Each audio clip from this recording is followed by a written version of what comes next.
Cara-cara mak ni. Senang sikit cara dia ni. Lampu gelap apa.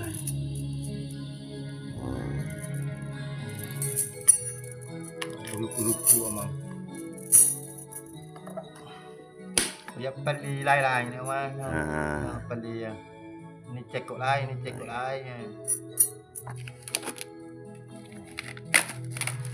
Tembong ruku.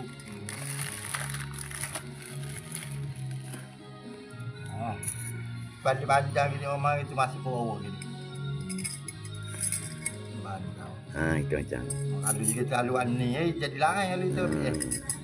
Okey. Hidupkan dia. Dia lubang tu bukan belah lubang luar tu bukan belah kepala. Ni tinggi tu. Balik.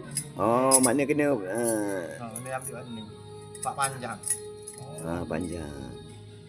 Jadi lubang luar tu bukan belah lubang kepala. Ni gini mas. Dia kena gitu ya. Selang.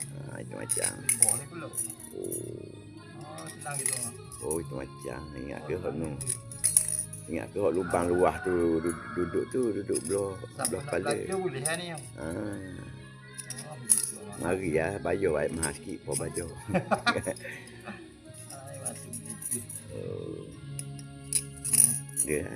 Selasa. Dah tu benda gini jenasi baru ni tak pernah cara mana dah benda gini.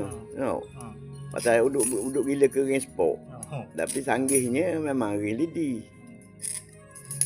Itu macam.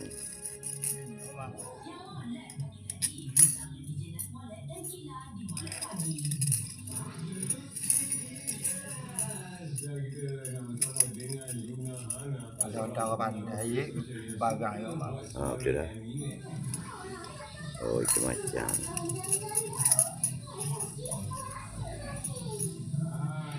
Ini lah lebih dia. Mana mai dulu lah.